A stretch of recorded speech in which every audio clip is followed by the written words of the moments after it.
I still remember the exact sound my coffee mug made when it hit the conference room table. Not a crash. Just a dull thud that everyone ignored. Because they were too busy applauding Jake. Jake. The rookie I'd spent 6 months training. The guy who couldn't tell a qualified lead from a cold call. The man who'd shadowed me through every client meeting, every pitch, every negotiation, taking notes like his life depended on it. And now he was being announced as my new lead. My boss, Richard, stood at the head of the table with this smile plastered across his face. The kind of smile that doesn't reach the eyes. The kind that says he's already made peace with what he's about to do to you. Effective immediately, he said, Jake will be taking over the Northeast accounts. Emma will transition into a support role. Support role. I'd built those accounts from nothing. I'd spent 3 years cultivating relationships, closing deals that kept this company afloat when everyone else was barely hitting quota. And now I was being demoted to support. The applause continued. Sarah from accounting. Tom from marketing. Even Melissa, who I'd helped get promoted last year, was clapping. I sat there, frozen, watching my career dissolve in real time. If you're enjoying this so far, don't forget to like this video and subscribe. I promise you, this story gets so much more intense, and I'd love to hear your thoughts in the comments below. The meeting ended. People filed out, avoiding eye contact with me. Jake walked past, and for a split second, I saw something flicker across his face. Guilt, maybe. Or pity. I didn't want either. Richard asked me to stay behind. Just the two of us in that massive conference room that suddenly felt suffocating. Emma, he began, and I hated how gentle his voice sounded. Like he was putting down a sick animal. This isn't personal. I laughed. Actually laughed. Because what else do you do when someone says something that absurd? Not personal? I repeated. Richard, I brought in 42% of this company's revenue last year. I trained Jake. I trained half the sales team. And you're replacing me with someone who can't even close a basic deal? He sighed, running a hand through his thinning hair. Jake has potential. Fresh perspective. The clients respond to him. The clients respond to the groundwork I laid. Emma. His tone sharpened. The decision is made. You can either accept the support role, or we can discuss other options. Other options. Corporate speak for quit or be fired. I stood up. My hands were shaking, but I kept my voice steady. I'll need some time to think about it. Take the weekend, he said, already looking at his phone. Dismissing me. I walked out of that office, down the hallway I'd walked 1,000 times, past the sales board where my name had been at the top for 18 consecutive months. Jake's name was already replacing mine. I sat in my car in the parking garage for 20 minutes. Just sat there, gripping the steering wheel, trying to breathe. My phone buzzed. A text from my mom. How did the presentation go? I'd been so confident this morning. I'd prepared a pitch for expanding into the West Coast market. 15 slides, market research, projected revenue. I was going to present it right after the team meeting. I never got the chance. I didn't respond to my mom. I couldn't form words yet. Instead, I drove home in complete silence. No radio. No podcasts. Just the sound of traffic and my own thoughts spiraling. My apartment felt different when I walked in. Like it belonged to someone else. Someone who had a career. Someone who mattered. I poured a glass of wine and sat on my balcony, watching the city lights flicker on as the sun set. My phone kept buzzing. Text messages from coworkers. The fake sympathy kind. So sorry about today. That was really unfair. Let me know if you need anything. But none of them had said anything in that meeting. None of them had spoken up when Richard announced my demotion. They'd all just clapped, like trained seals. I finished the wine. Poured another glass. My laptop sat on the coffee table, and before I could stop myself, I opened it. Pulled up my work files. 3 years of client data, pitch decks, strategies, contact information. Everything that had made me valuable. I stared at those files for a long time. Then I did something I'd never done before. I copied everything to an external drive. Not because I had a plan. Not because I knew what I was going to do. But because some part of me, some instinct I didn't fully understand yet, whispered that I might need it. Saturday morning arrived with a hangover and a dozen missed calls from Richard. I ignored them. I went to the gym instead. Ran on the treadmill until my legs burned and my lungs screamed. Tried to outrun the humiliation. The betrayal. The sheer unfairness of it all. It didn't work. By the time I got home, there were 17 missed calls. Richard. Jake. HR. I finally answered when Richard called for the 18th time. Emma, thank God. We need to talk. I'm listening. In person. Can you come to the office? It's Saturday, Richard. I know. But this is important. Please. Something in his voice made me curious. A slight edge of desperation. Fine. Give me an hour.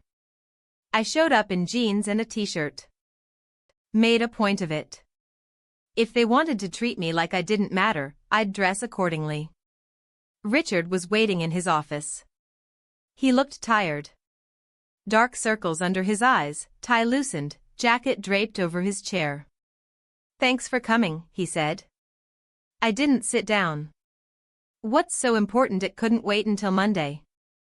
He gestured to his computer screen. The Meridian deal. Jake was supposed to close it yesterday. It fell through. I felt a cold satisfaction settle in my chest. Okay. Richard's eyes widened.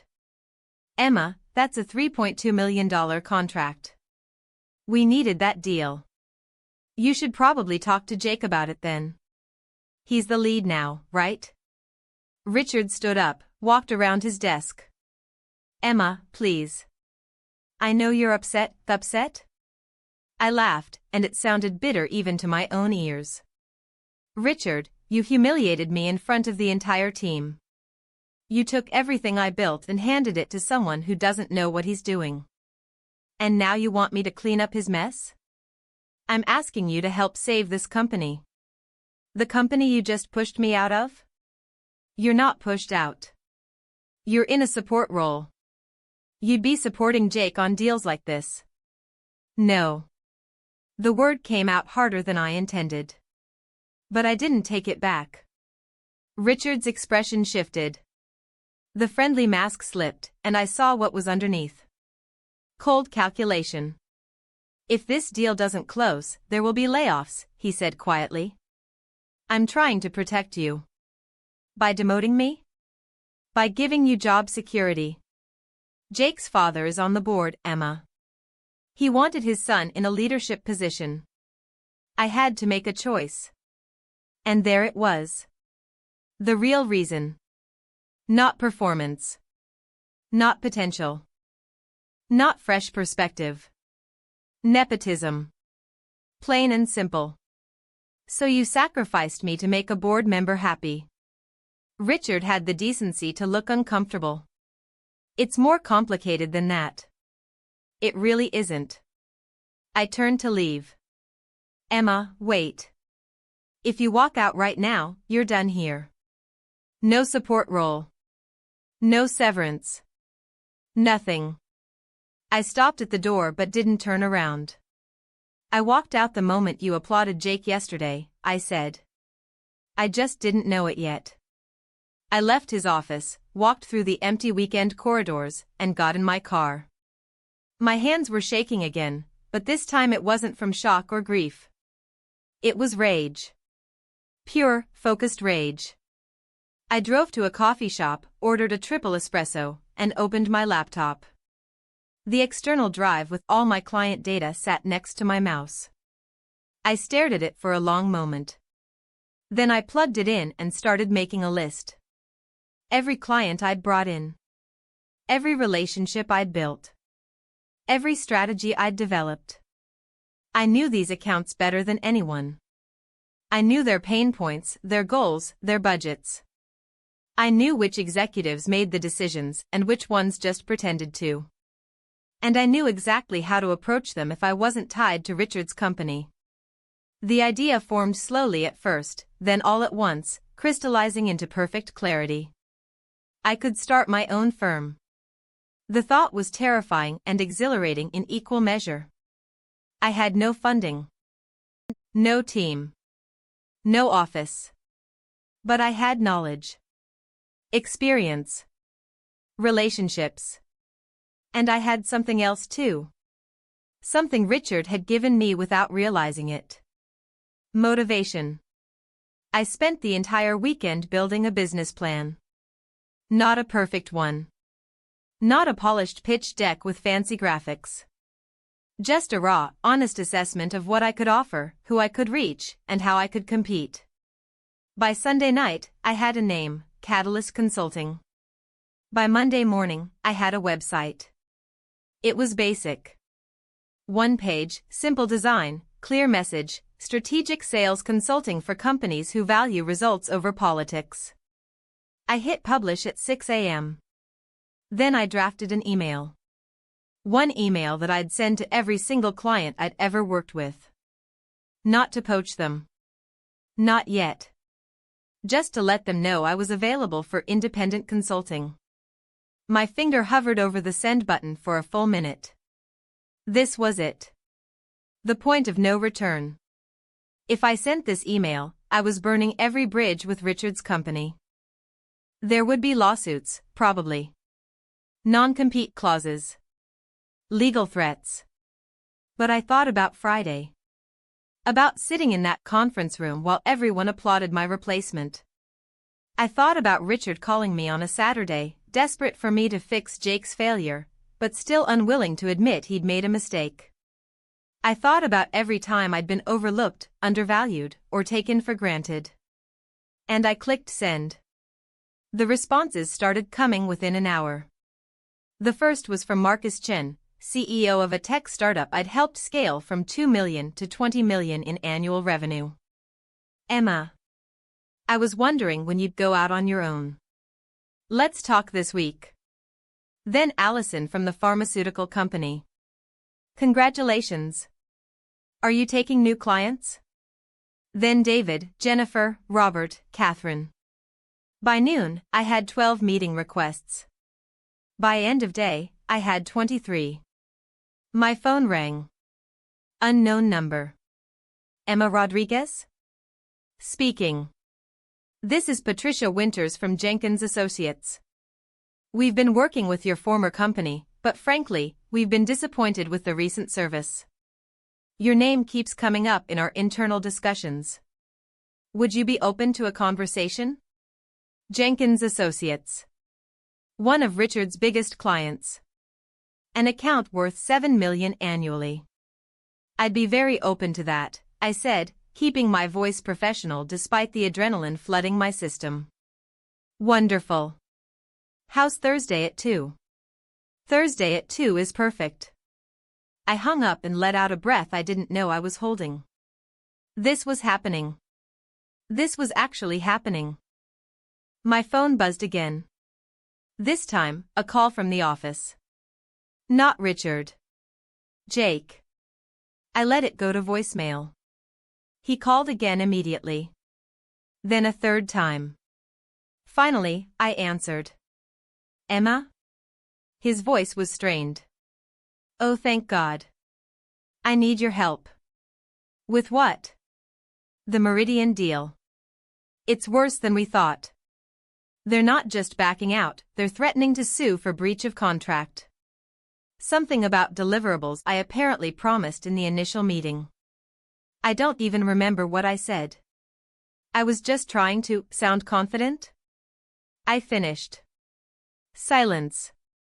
Jake, you can't just promise things you can't deliver. I told you that. Multiple times during training. I know. I messed up. But Emma, please. Richard is losing his mind. If this goes south, he's talking about massive layoffs. People we both care about are going to lose their jobs. I felt a pang of guilt. Sarah in accounting had 3 kids. Tom was paying for his mother's cancer treatment. But then I remembered Sarah clapping on Friday.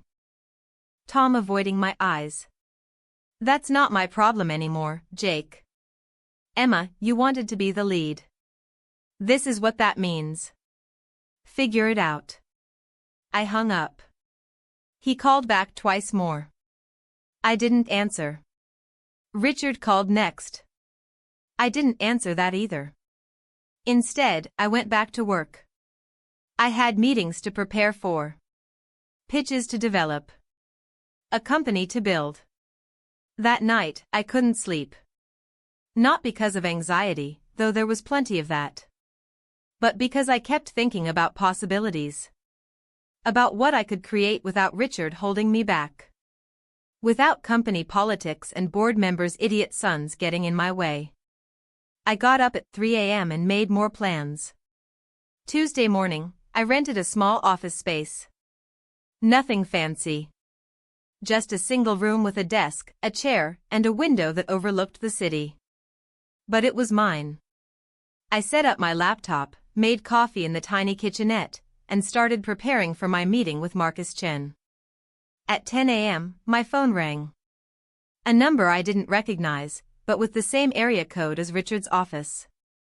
Against my better judgment, I answered. MS. Rodriguez? This is Gerald Hoffman. I'm the attorney for Summit Solutions. Summit Solutions.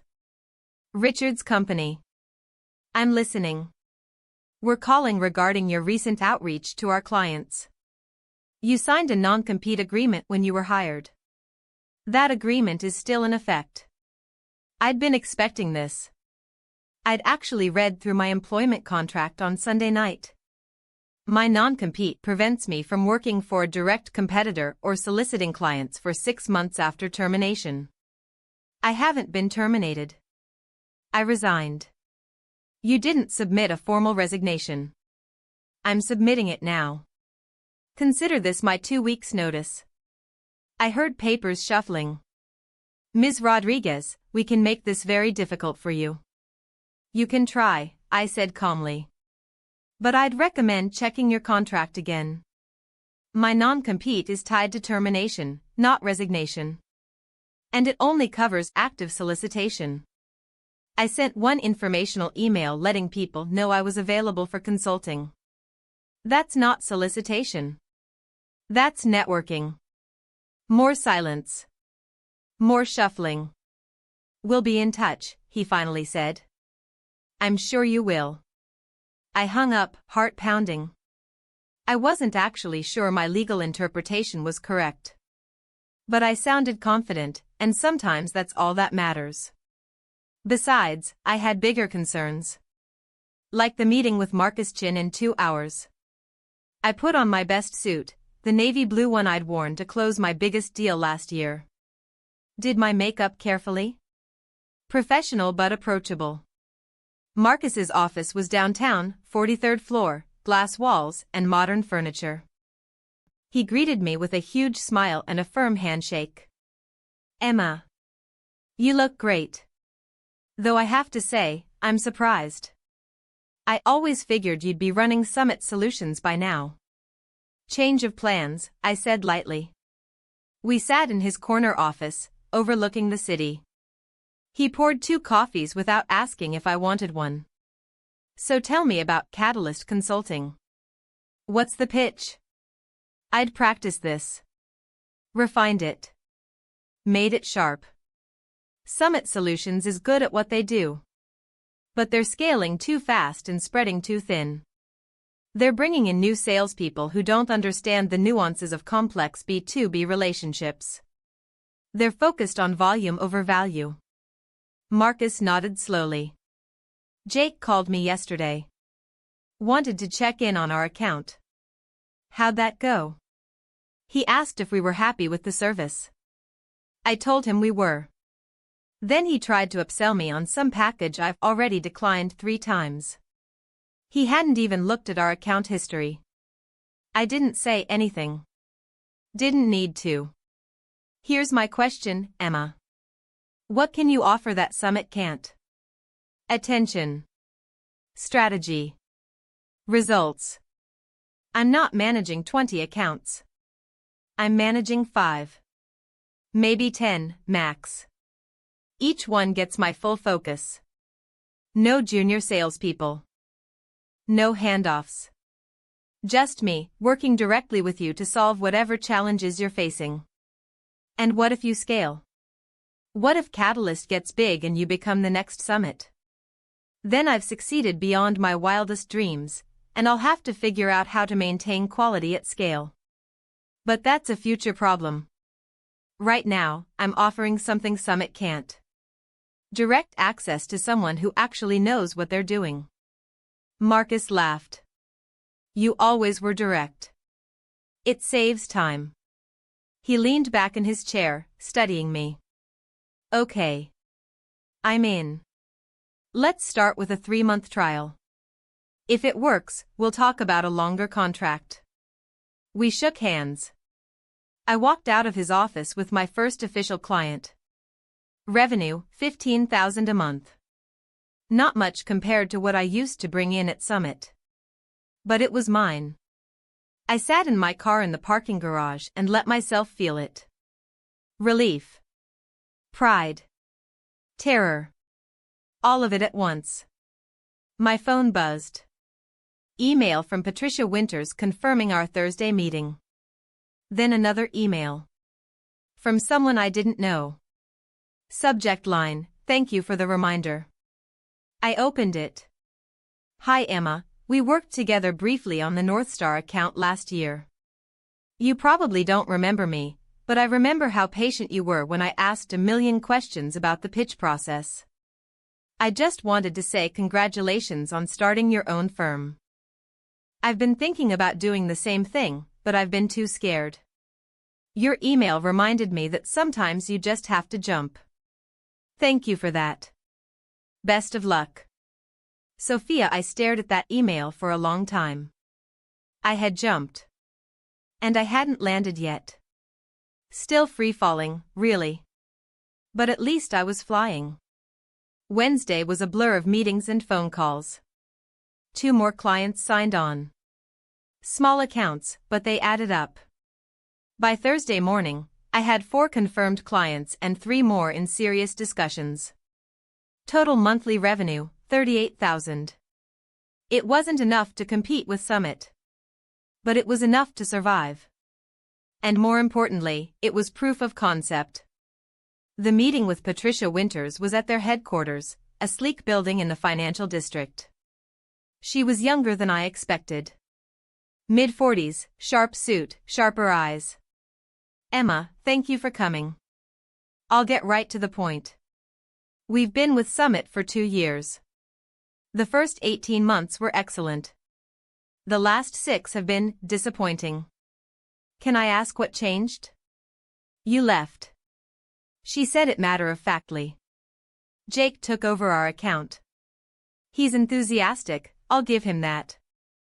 But he doesn't understand our industry. He doesn't listen. And frankly, I don't think Richard does either anymore. They're too busy expanding to focus on existing clients. I nodded, taking notes.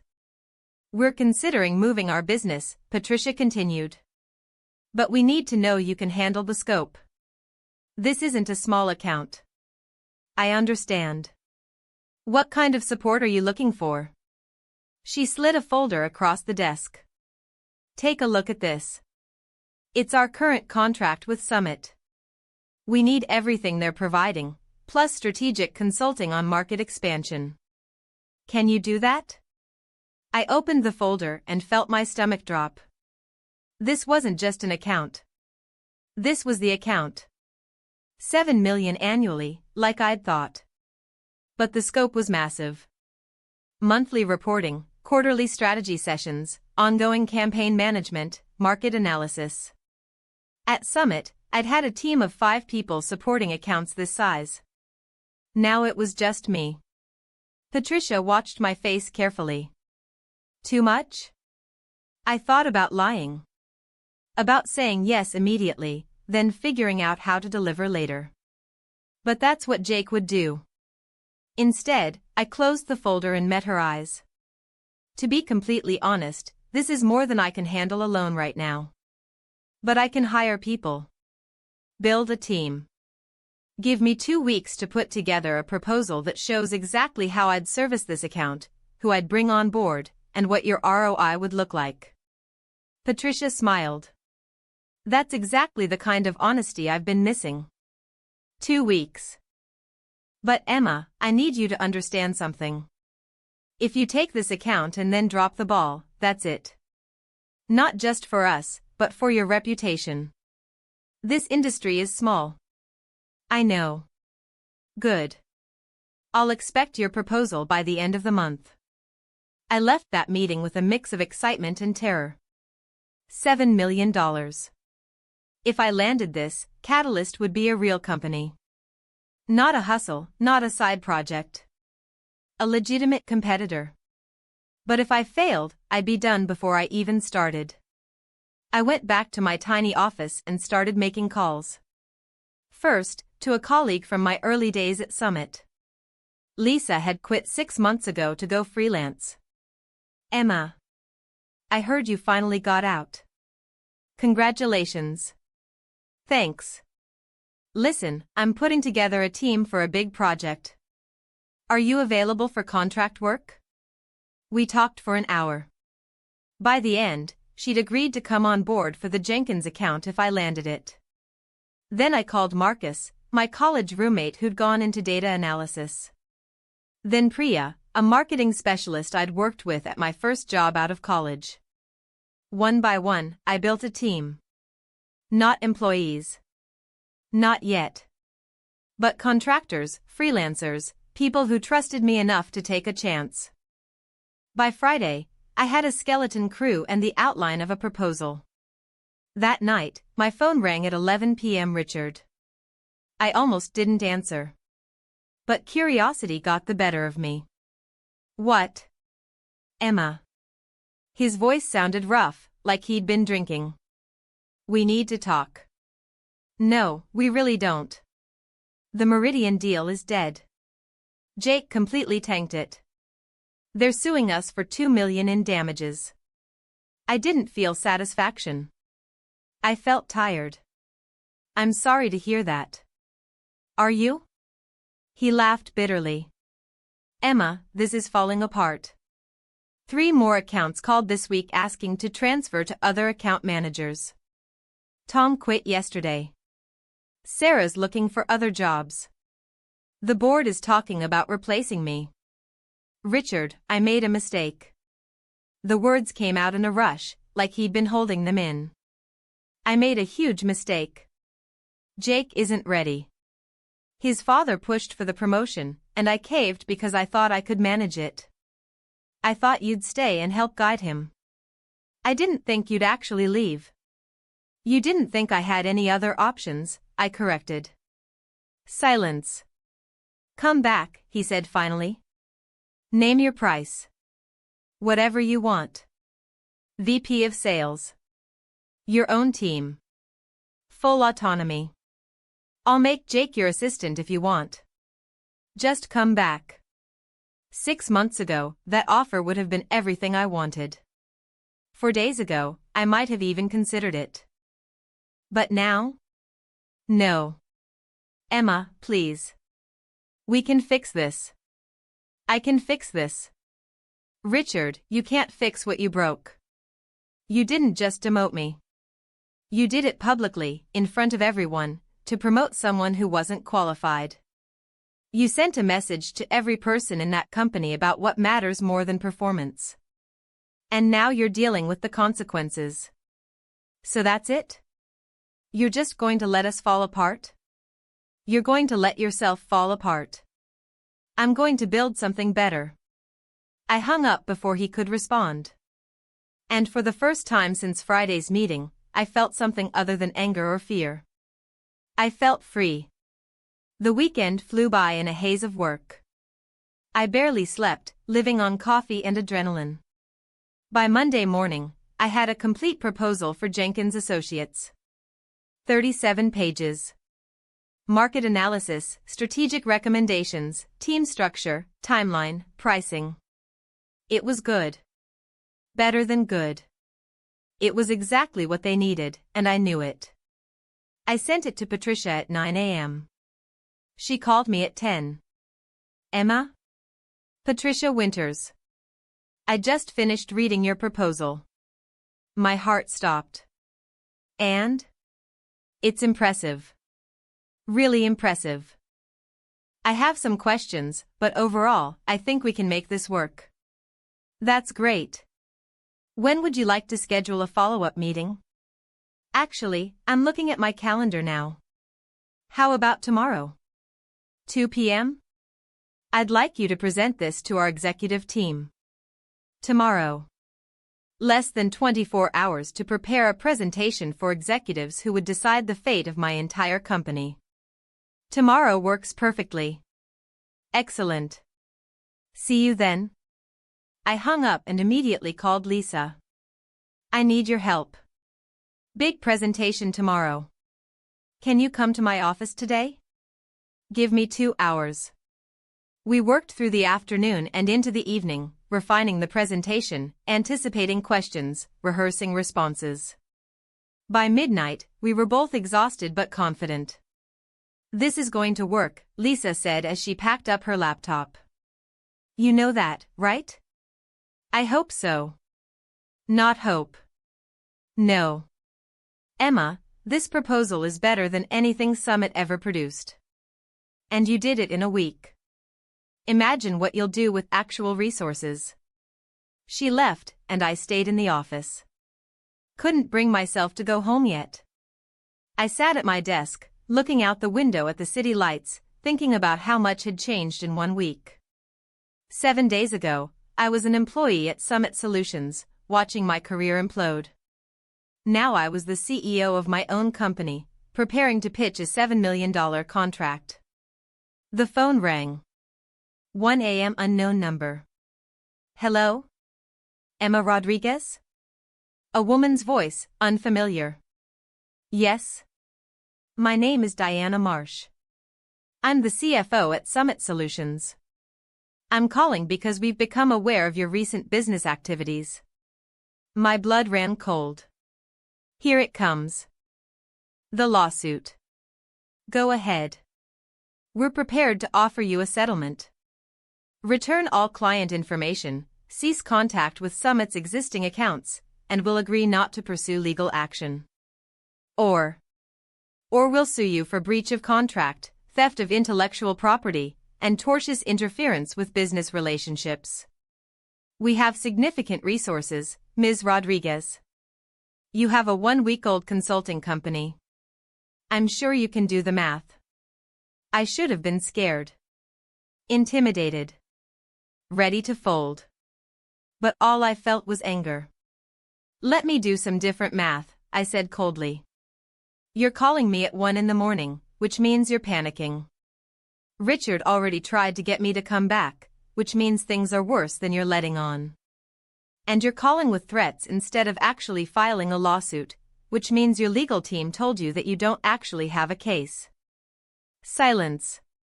Here's my counter offer, I continued. Leave me alone. Let me build my business without harassment. And in exchange, I won't tell your remaining clients exactly why I left and what's really going on over there. Is that a threat? It's a fact. I'm not stealing your clients, Diana. They're calling me. Because I'm better at this than Jake, than Richard, than probably anyone else you've got. And you know it. Otherwise, you wouldn't be calling me at 1 a.m. trying to scare me into giving up. More silence. We'll be in touch, she finally said. I'm sure you will. I hung up, hands shaking. I'd just threatened the CFO of a $40 million company. Called her bluff. Burned another bridge. But I meant every word. I tried to sleep on the couch in my office but couldn't. Too much adrenaline. Too many thoughts racing. At 5 a.m., I gave up and made coffee. At 6, I ran through my presentation again. At 7, Lisa called. You're still at the office, aren't you? Maybe. Go home. Shower. Change. Look like a CEO, not a zombie. She was right. I went home, made myself presentable, and arrived back at the office at noon. The presentation was at 2. At 1:30, my phone buzzed. Text message from an unknown number. Good luck today. You've got this. Sophia. The woman who'd emailed me earlier, saying I'd inspired her to take a chance. I didn't know how she knew about today's presentation, but the message made me smile anyway. I grabbed my laptop and headed to Jenkins Associates. The executive conference room was intimidating. 20-foot ceilings, marble floors, a table that could seat 30 people. 8 executives sat waiting. Patricia at the head. Emma, thank you for coming. Let me introduce you to the team. She went around the table. Ku. CFO. VP of Operations. VP of Marketing. 3 directors. And at the end, 1 more person. Richard. My heart stopped. What was he doing here? Patricia noticed my reaction. Richard reached out yesterday. Said he wanted to be part of this conversation since Summit has been our partner for 2 years. Richard gave me a tight smile. Emma. Good to see you. I kept my face neutral. Richard. This was a setup. He was here to undermine me. To point out flaws in my proposal. To convince them that Summit could provide everything I was offering, but with more resources. Fine. Let him try. Shall we begin? Patricia asked. I opened my laptop, pulled up my presentation, and took a breath. Thank you all for your time today. I know you're busy, so I'll get right to the point. Summit Solutions has served you well for the past 2 years.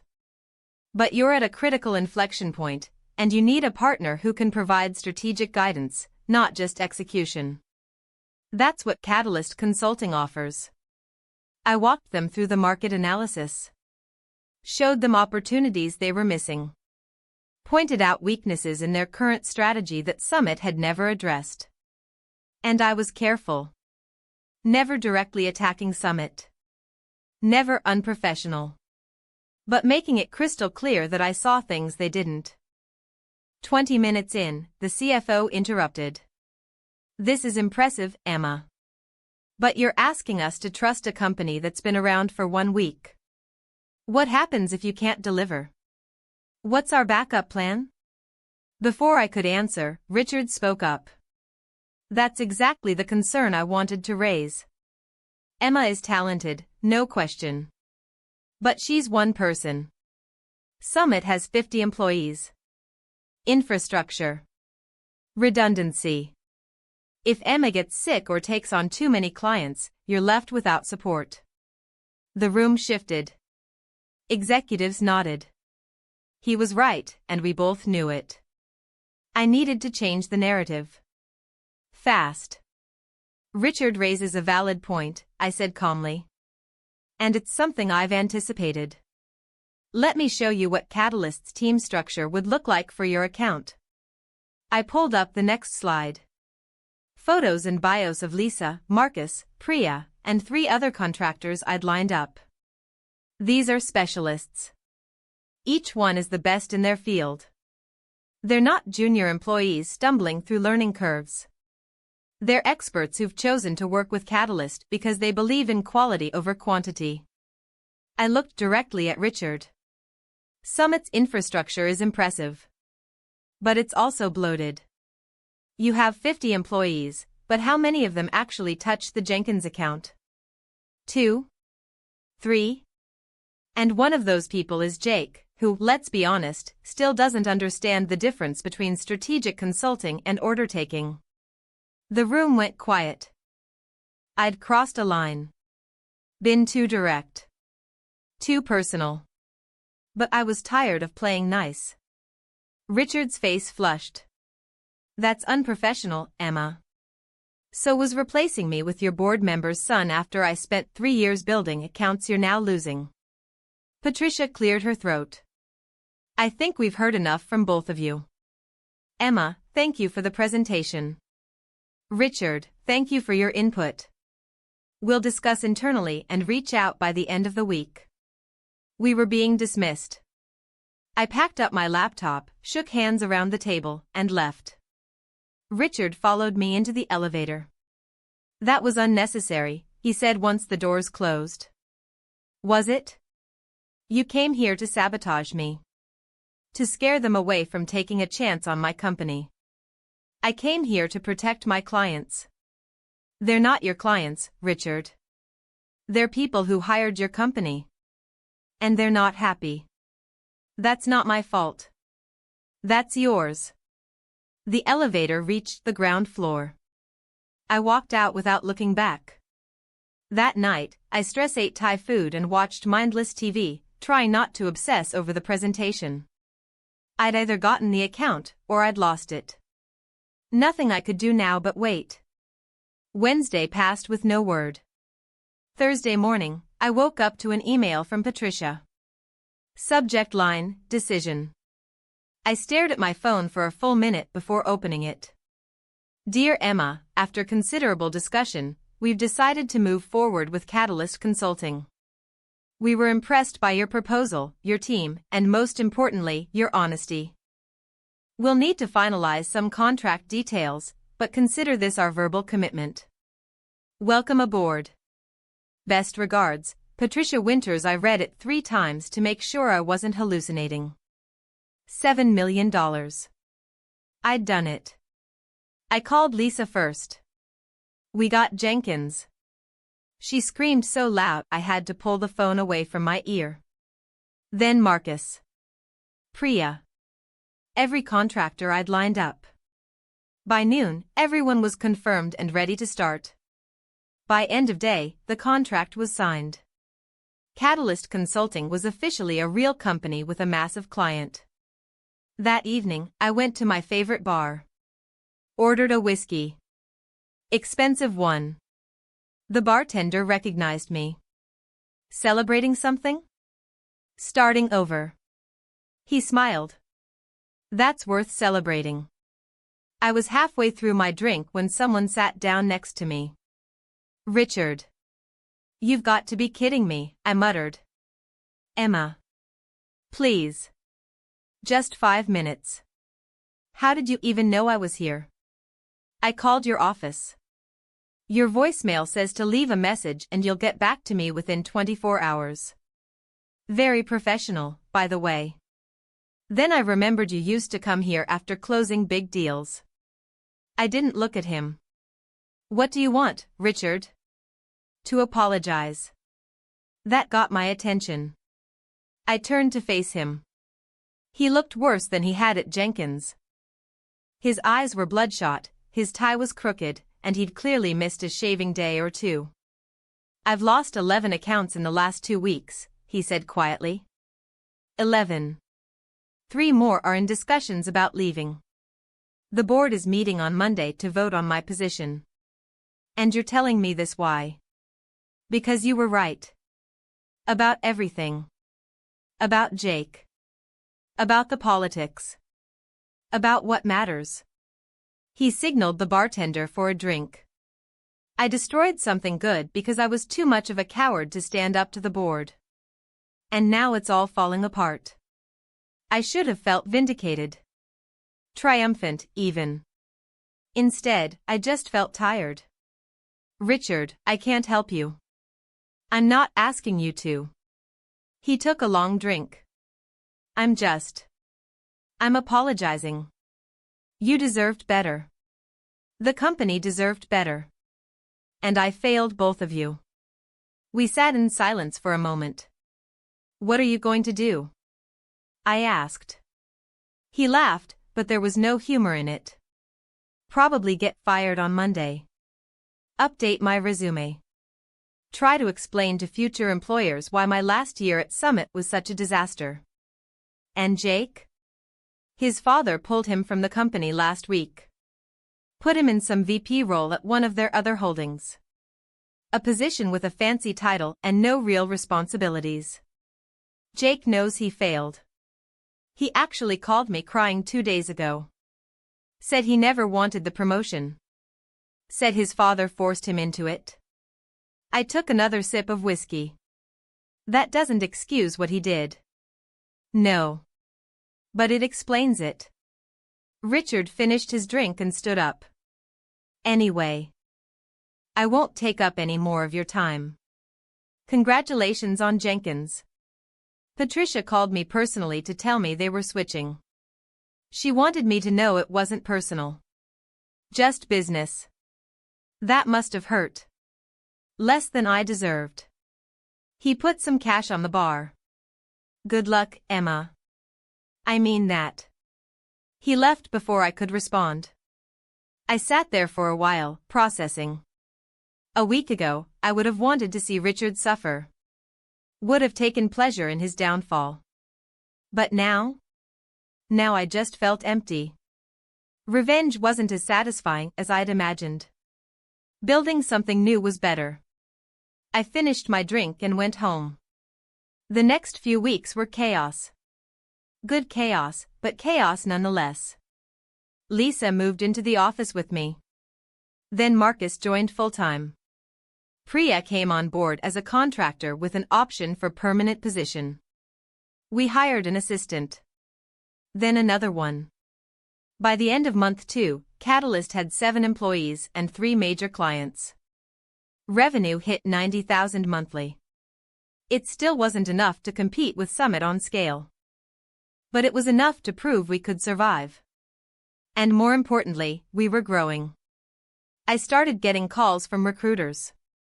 From other companies who'd heard about what we were doing. From executives who wanted to know if Catalyst was taking new clients. I had to start saying no to projects. Actually turn down business because we were at capacity. It was the best problem I'd ever had.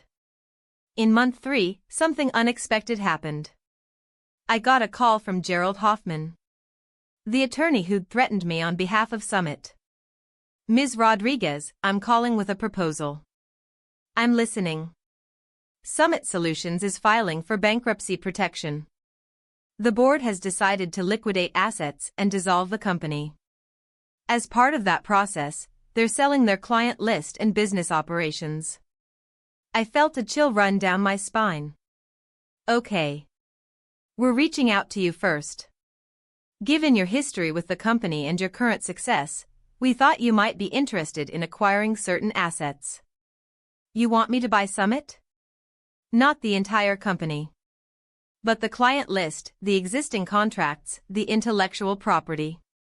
For the right price, Catalyst could essentially absorb Summit's entire operation.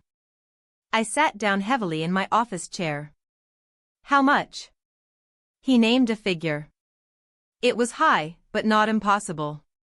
With Jenkins's revenue and my other accounts, I could probably secure financing.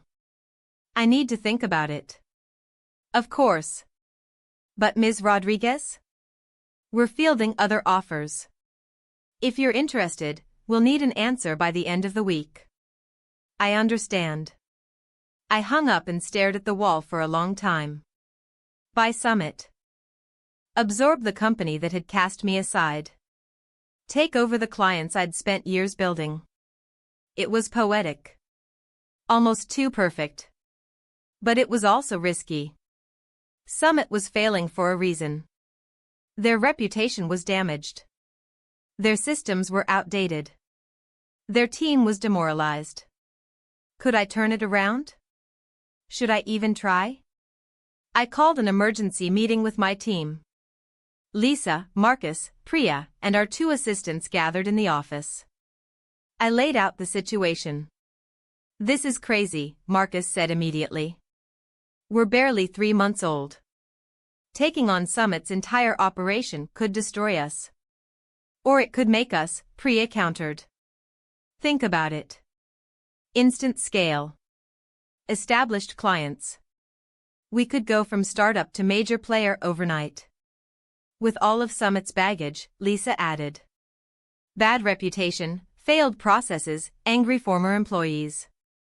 That's not a foundation. That's a minefield." We debated for hours. Finally, I made a decision. We're going to make an offer. But not for everything. Just the client list and contracts. No infrastructure, no existing employees, no debt. We'll reach out to Summit's clients, offer them clean transitions to Catalyst, and let them decide if they want to stay or go. That way, we're not inheriting problems. We're just giving people options. Lisa nodded slowly. That could work. It's lower risk. It's also lower reward, Marcus pointed out. A lot of those clients are going to jump ship to competitors. Then they weren't good fits anyway, I said. We only want clients who actually want to work with us. I called Gerald back with our offer. He countered. We negotiated. By Friday afternoon, we had a deal. Catalyst Consulting would acquire Summit Solutions' client list and active contracts for a fraction of the original asking price. The announcement went public the following Monday. My phone exploded. Calls from former Summit employees asking if I was hiring. Calls from Summit's clients asking what this meant for their contracts. Calls from reporters wanting to write about the dramatic rise of Catalyst Consulting. I did 3 interviews that week. Bloomberg, Forbes, some local business podcast. They all asked the same questions. How does it feel to acquire the company that fired you? I wasn't fired. I left. There's a difference. But this must feel like vindication. I thought about that question a lot. Vindication. Revenge. Justice. Were those the right words? It feels like building something, I finally said in one interview. I'm not focused on what Summit did to me. I'm focused on what Catalyst can do for our clients. The interviewer seemed disappointed. I think she wanted drama. Wanted me to trash Richard or gloat about his downfall. But I didn't have the energy for that anymore. Summit's former clients started calling. Some wanted to transfer to Catalyst immediately. Others wanted to wait and see. A few had already moved to competitors. I personally reached out to each one. Not with sales pitches. Just honest conversations about what Catalyst could offer and whether we'd be a good fit. By the end of month 4, we'd retained 60% of Summit's former clients. Revenue jumped to $300,000 monthly. We moved to a bigger office. Hired 10 more people. Started building infrastructure. And somewhere in that chaos, I realized something. I wasn't angry anymore. Not at Richard. Not at Jake. Not even at the board members who'd made the decision that pushed me out. Because if they hadn't done what they did, I wouldn't have built Catalyst. I would have stayed at Summit, grinding away, waiting for recognition that might never come. Instead, I'd created something better. Month 6 brought another surprise. I was working late, reviewing a proposal, when security called from the lobby. Ms. Rodriguez? There's a Richard Morrison here to see you. He doesn't have an appointment, but he says it's important. My first instinct was to say no. I didn't need the distraction. But curiosity won out. Send him up. Richard looked different when he walked into my office. Not defeated exactly. Just diminished. Like someone who'd lost something important and was still processing it. Emma. Thank you for seeing me. I've got 15 minutes, I said, not unkindly. What do you need? He didn't sit down. I'm not here to ask for anything. I just wanted to tell you something in person. Okay. I got a job offer. Small consulting firm in Denver. They want me to help them restructure their sales division. It's a step down from CEO, but it's honest work. And I think I can do some good there. That's great, Richard. Congratulations. The owner of the firm called you for a reference. I blinked. I didn't get any calls. That's because I told him not to. I told him I didn't deserve a reference from you. But he called anyway, through back channels. Talked to some of your former colleagues. Found out about what really happened at Summit. And he almost withdrew the offer. Said he didn't want someone who made those kinds of judgment calls on his team. Richard finally sat down, heavily. But I asked him for a chance to explain. Told him everything. The pressure from the board. My cowardice. How I sacrificed the best person on my team because I was too weak to fight back. What did he say? He said everyone deserves a chance to learn from their mistakes. But he wanted me to come here first. To apologize in person. To look you in the eye and own what I did. Richard met my gaze. So that's what I'm doing. Emma, I'm sorry. Not sorry that things worked out badly for me. Sorry that I hurt you. Sorry that I let politics matter more than principles. Sorry that I wasted an opportunity to build something great because I was too busy protecting my own position. The words hung in the air between us. I'd imagined this moment so many times. Richard apologizing. Admitting he was wrong. Acknowledging what he'd done. In my fantasies, I'd been cold. Dismissive. Made him grovel. But sitting here now, looking at this broken man who'd lost everything, I didn't feel any of that. I just felt sad. For both of us. For all the time we'd wasted. I accept your apology, I said quietly. Richard's eyes widened slightly. Just like that? Just like that. Look, Richard, you made terrible choices. You hurt me and a lot of other people. But you're not a villain. You're just someone who let fear win. And honestly? I don't have the energy to hate you anymore. I'm too busy building something I actually care about. He nodded slowly. For what it's worth, what you've built here is incredible. Catalyst is everything Summit should have been. It's different, I corrected. Not better or worse. Different. We sat in silence for a moment. Can I ask you something? Richard said. Sure. Do you regret any of it? Starting over, I mean. The risk, the stress, the uncertainty. Was it worth it? I thought about that first week. The panic, the doubt, the sleepless nights. Then I thought about now. The team I'd built. The clients who actually valued our work. The freedom to make decisions based on what was right rather than what was political. Not for a second, I said. Richard stood up. Then I'm glad it happened. Not glad about how it happened. But glad you got out. Glad you found this. He extended his hand. I shook it. Good luck in Denver, I said. Good luck with Catalyst. Though I don't think you need it. He left, and I went back to my proposal. But I couldn't focus. I kept thinking about that conversation. About forgiveness and moving forward and letting go of anger that was eating up space in my brain. I thought about where I'd been 6 months ago. And where I was now. And I realized that Richard coming to apologize wasn't the ending I'd been looking for. It was just a footnote. The real story was what I'd built despite him. Month 8 brought Catalyst's biggest client yet. A Fortune 500 company, $20 million contract over 3 years. We bid against 5 other firms, including the company that had absorbed part of Summit's assets. And we won. Not because we were the cheapest. We weren't. Not because we had the most resources. We didn't. But because our proposal showed we actually understood the client's needs.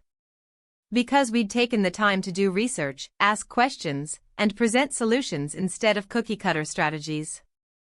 The client's CEO told me personally, "Your team reminds me why I got into business in the first place. You actually care about the work." That contract put Catalyst firmly on the map. Revenue hit $500,000 monthly. We moved to an even bigger office. Hired 20 more people. Started getting recruitment calls from top talent who wanted to join. And I finally did something I'd been putting off. I called my mom. "Emma. Sweetheart, I've been following all the news about your company.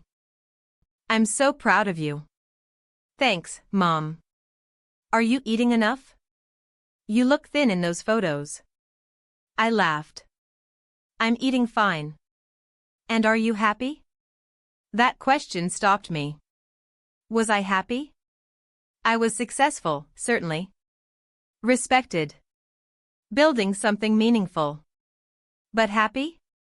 "Yeah," I said, and realized it was true. "Yeah, Mom. I am." Good. Because that's all that matters. Not the money or the publicity. Just that you're happy. We talked for an hour. About the business, about her garden, about everything and nothing. And when I hung up, I felt lighter than I had in months. Month 10 brought another unexpected visitor. Jake. I almost didn't recognize him at first. He'd lost weight, grown a beard, looked older somehow. "Emma," he said when my assistant showed him in. "I know you probably don't want to see me. But I needed to talk to you." I gestured to a chair. "What's going on, Jake?" "I quit my job at my dad's company. Took some time to figure out what I actually want to do with my life. And I realized something." He leaned forward, hands clasped. "I was never supposed to be in sales. I hated it. Every meeting, every pitch, every negotiation. It made me miserable. But my dad had this idea of who I should be, and I was too scared to disappoint him." "Okay," I said, not sure where this was going. "I've been taking classes. Coding, actually. Turns out I'm pretty good at it. And I love it in a way I never loved sales." He pulled out his phone, showed me a portfolio of apps he'd built. "I'm applying to tech jobs now. Entry level. No fancy titles, no nepotism. Just honest work that I'm actually qualified for." The apps were impressive. Clean design, solid functionality. "These are good, Jake. Thanks." He put his phone away. "But that's not why I'm here. I'm here to apologize. For taking the promotion when I knew I wasn't ready. For not standing up for you in that meeting. For being too much of a coward to tell my father no."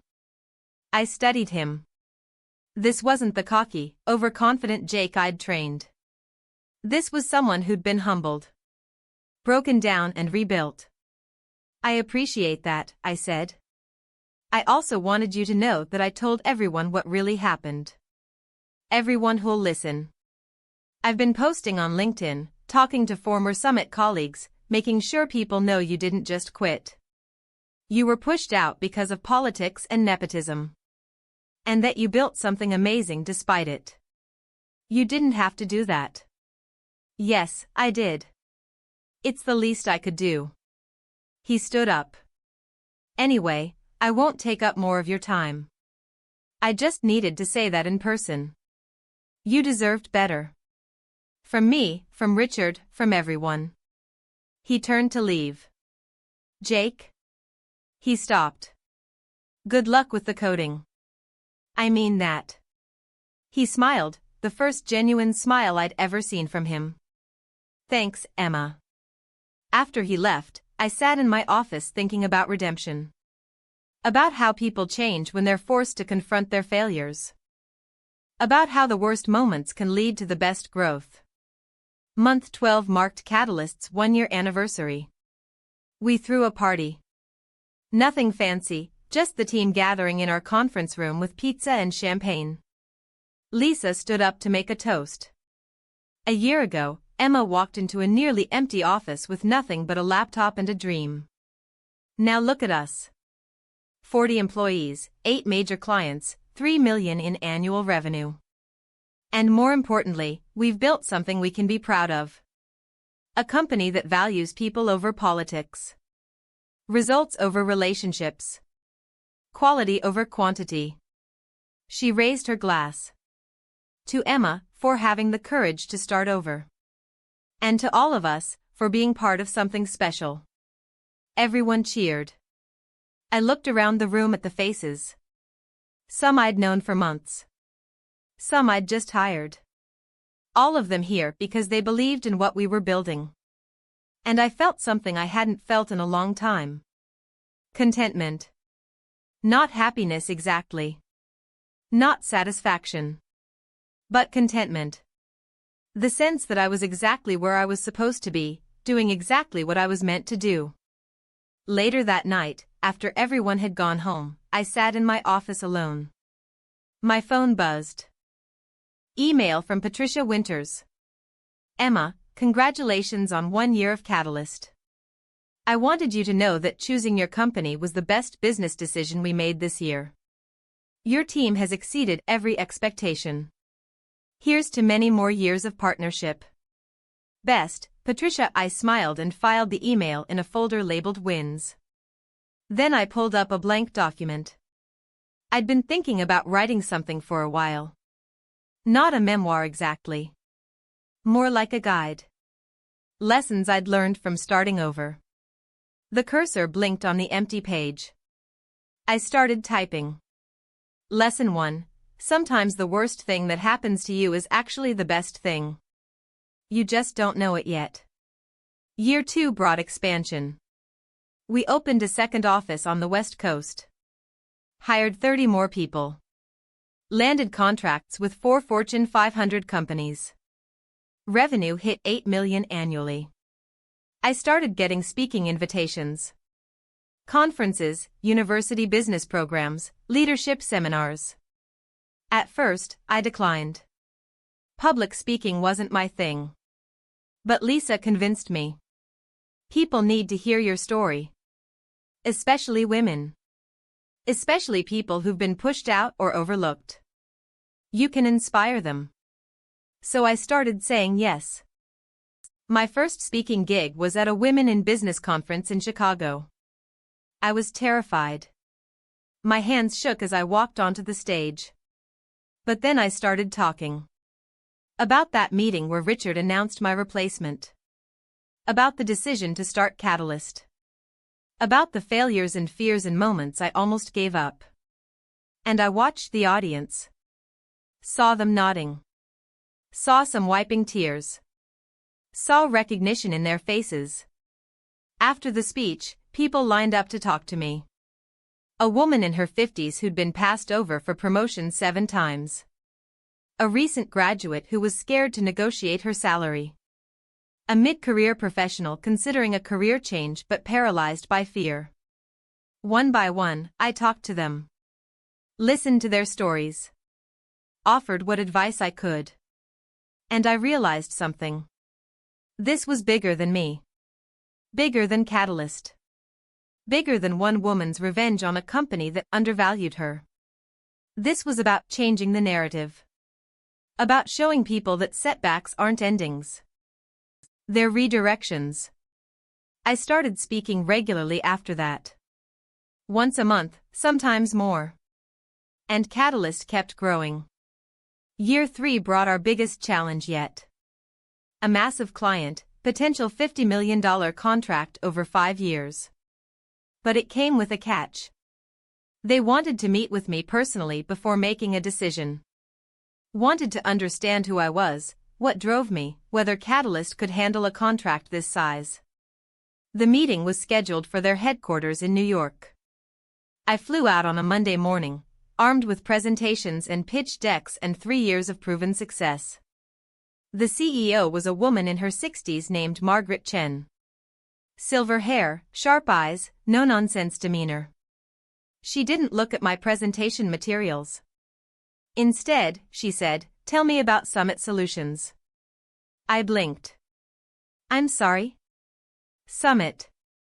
The company you worked for before starting Catalyst." "I've done my research, Emma. I know what happened. I want to hear it from you." So I told her. All of it. The training I'd done. The accounts I'd built. The demotion. The decision to leave. Margaret listened without interrupting. When I finished, she leaned back in her chair. "Do you know why I wanted to meet with you personally? To assess whether Catalyst can handle this contract?" "No. I already know you can. Your track record speaks for itself." She pulled out a folder. "I wanted to meet you because 20 years ago, I was in a similar situation. Different company, different circumstances. But the same essential story. I was the best at what I did, and I was pushed aside for political reasons." "What did you do?" "Started my own company. Built it from nothing. Sold it 15 years later for $200 million. She smiled. "Emma, I'm not looking for a vendor. I'm looking for a partner. Someone who understands what it takes to build something from scratch. Someone who won't fold when things get difficult." She slid the folder across the desk. "This is a letter of intent. If you're interested, we'll move forward with contract negotiations." I opened the folder. "Read the terms. 50 million over 5 years. But more than that. A genuine partnership. Joint ventures. Collaborative strategy." This wasn't just a client. This was a game changer. "I'm very interested," I said. We shook hands. The contract was finalized 6 weeks later. Catalyst's annual revenue projection jumped to 25 million. We hired 50 more people. Opened a third office in Austin. Started building specialized divisions. And through it all, I kept thinking about Margaret's story. About how many talented people get pushed aside. How many potential companies never get started because someone gave up after being overlooked. I decided to do something about it. Catalyst launched a mentorship program. Not for our employees. For anyone who'd experienced professional setbacks and wanted guidance on starting over. We offered free consulting hours. Resume reviews. Pitch feedback. Introductions to potential investors. The response was overwhelming. Within 6 months, we'd mentored over 200 people. 12 of them started their own companies. It wasn't about building competitors. It was about building a community. And every time someone told me they'd landed their first client or made their first hire, I felt the same rush I'd felt when Patricia Winters chose Catalyst. This was what success actually looked like. Not revenge. Not vindication. Impact. Year 4 brought an unexpected phone call. "Ms. Rodriguez? This is Amanda Kerrigan from the National Business Association. We'd like to discuss an award nomination." "What kind of award?" "Entrepreneur of the Year. Based on Catalyst's growth, your impact on the industry, and your mentorship work. We'd like to fly you to our annual gala in DC for the ceremony." I almost said no. Award ceremonies weren't my thing. But my team convinced me to go. "You've earned this," Marcus said. "Let people celebrate what you've built." So I went to DC. The gala was enormous. Hundreds of business leaders, all dressed in formal wear, networking in a ballroom that probably cost more to rent for one night than my first office cost for a year. I felt out of place at first. Like an imposter playing dress up. But then the ceremony started. They showed a video about the nominees. My segment included interviews with my team, testimonials from clients, footage from my speaking engagements. And at the end, they announced the winner. Emma Rodriguez, Catalyst Consulting. The applause was deafening. I walked to the stage in a daze, accepted the award, and stood at the podium looking out at hundreds of faces. I hadn't prepared a speech. Hadn't expected to win. So I just spoke from the heart. For years ago, I sat in a conference room and watched my career implode. I'd spent 3 years building something I was proud of, and in one meeting, it was taken away. I went home that night convinced I'd failed. Convinced I wasn't good enough. I paused, looking at the award in my hands. But I was wrong. I hadn't failed. I'd been redirected. Given an opportunity to build something better. Something truer to who I am and what I believe in. I looked up at the audience. If you're sitting here tonight feeling overlooked or undervalued or pushed aside, I want you to know something. That's not the end of your story. It's just the end of a chapter. And you get to write what comes next. More applause. I walked off the stage, and people swarmed me. Congratulations, questions, requests for advice. But one person stood quietly at the back, waiting for the crowd to clear. When I finally saw her, my breath caught. Diana Marsh. The CFO from Summit who'd called me at 1 a.m. 4 years ago, threatening legal action. She walked over slowly. Emma. Congratulations. You've built something remarkable. Diana. I kept my voice neutral. I didn't expect to see you here. I'm on the board of the National Business Association. Have been for years. She hesitated. I voted for you. For the award. I wanted you to know that. Why? Because you were right. That night on the phone, when you called our bluff. You were right about everything. Summit was falling apart. We knew it. And instead of fixing it, we tried to intimidate you into staying quiet. She looked down. That's not a moment I'm proud of. What are you doing now? I asked. Independent consulting. Similar to what you do, actually. But smaller scale. I'm trying to rebuild my reputation after the Summit disaster. She met my eyes. I'm not asking for anything. I just wanted to apologize. And to tell you that what you've built here is what Summit should have been. What I should have fought for it to be. I didn't know what to say to that. So I just nodded. Thank you for telling me. She left, and I stood there holding my award, thinking about how circular everything was. How the people who'd tried to stop me were now watching from the sidelines. How the best revenge really was success. Later that night, back in my hotel room, I called Lisa. Did you win? She asked immediately. I won. She screamed. I heard her tell the rest of the team in the background. More screaming. Emma, this is huge. How do you feel? I thought about that question. Grateful, I said finally. Just grateful. Year 5 brought an unexpected offer. A private equity firm wanted to acquire Catalyst. The offer was substantial. Enough to set me and my team up for life. They flew out to meet with me in person. Ms. Rodriguez, we've been following Catalyst's growth for 2 years. You've built something special. We'd like to invest in scaling it even further. What kind of investment? Full acquisition. You'd stay on as CEO. Your team stays intact. But we'd provide capital for expansion, infrastructure, marketing. Within 5 years, we think Catalyst could be a $100 million company. It was everything I'd never let myself dream about. And I found myself hesitating. Can I think about it? I asked. Of course. Take a month. We'll send over the full proposal.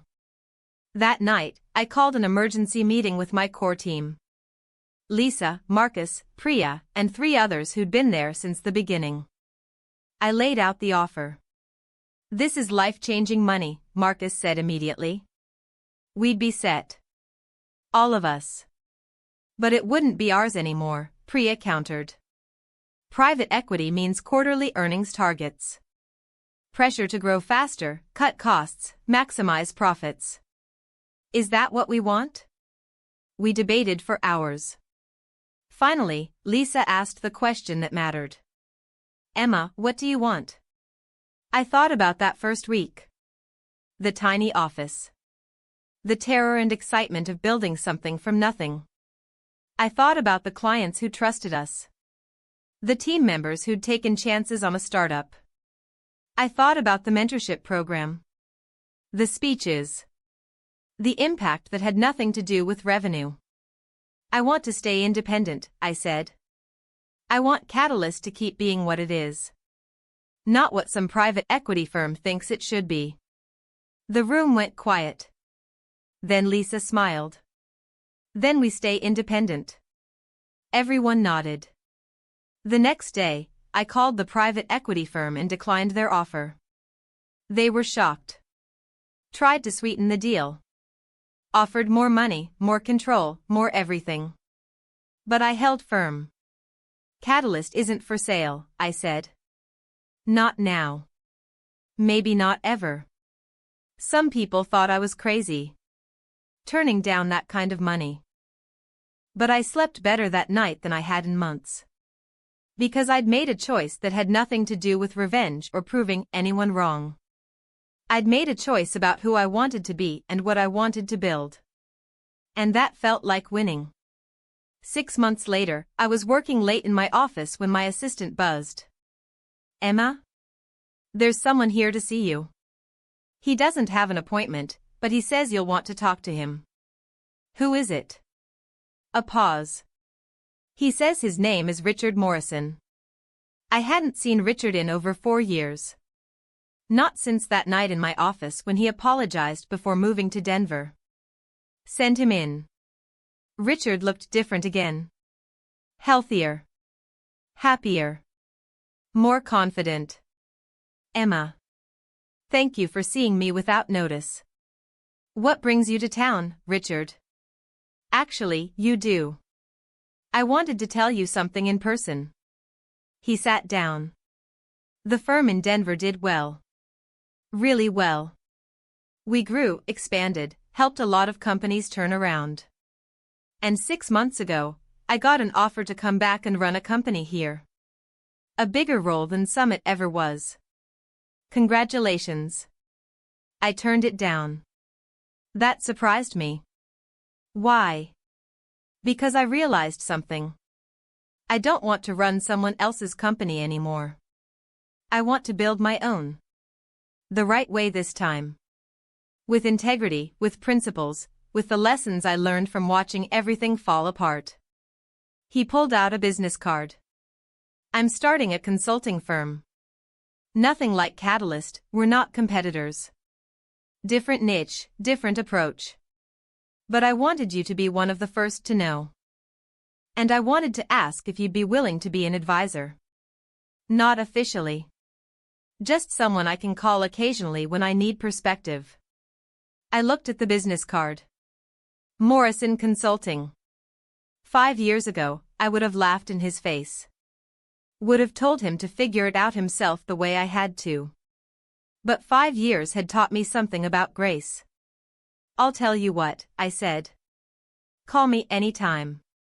I can't promise I'll always have answers. But I can promise I'll be honest." Richard's eyes got shiny. "Thank you, Emma. That means more than you know." He stood to leave, then paused. "Can I ask you something? Do you ever regret what happened at Summit? If you could go back and change it, would you?" I thought about that conference room. The applause for Jake. The humiliation. I thought about the last 5 years. The growth, the challenges, the moments of doubt and triumph. "Not for a second," I said. "It made me who I am." Richard nodded. then I'm glad it happened too. Not because you deserved it, but because the world deserves catalyst. After he left, I sat in my office and pulled up that document I'd started years ago. Lessons learned from starting over. I'd added to it periodically over the years. Random thoughts and insights. Now I scrolled to the bottom and added one more. Lesson 42. The best revenge isn't making them regret what they did. It's becoming someone they respect despite it. That night, I went home and poured a glass of wine. Sat on my balcony, the same balcony where I'd sat 5 years ago, feeling like my life was over. My phone buzzed. Text from my mom. Saw your company mentioned in Forbes again. So proud of you, sweetheart. Love you. I smiled and responded. Love you too, Mom. Then I just sat there, watching the city lights, thinking about everything that had happened. The betrayal that started it all. The risk of building something new. The fear and doubt in moments I almost quit. The success that came from refusing to give up. And I realized something. This wasn't a revenge story. It never had been. It was a story about finding yourself when everything falls apart. About building something true when the fake thing crumbles. About discovering that the worst moment of your life can become the catalyst for the best. I raised my glass to the city. To the journey. To everyone who'd told me I couldn't do it and everyone who'd believed I could. But mostly, I raised it to myself. To the woman who sat in that conference room 5 years ago, watching her career implode. And to the woman sitting here now, watching her creation thrive. Because they were the same person. Just on different sides of the same story. And this side was so much better. 3 months later, I got one final unexpected call. Emma Rodriguez? Speaking. This is Thomas Greenfield. I'm on the board of directors for Summit Solutions.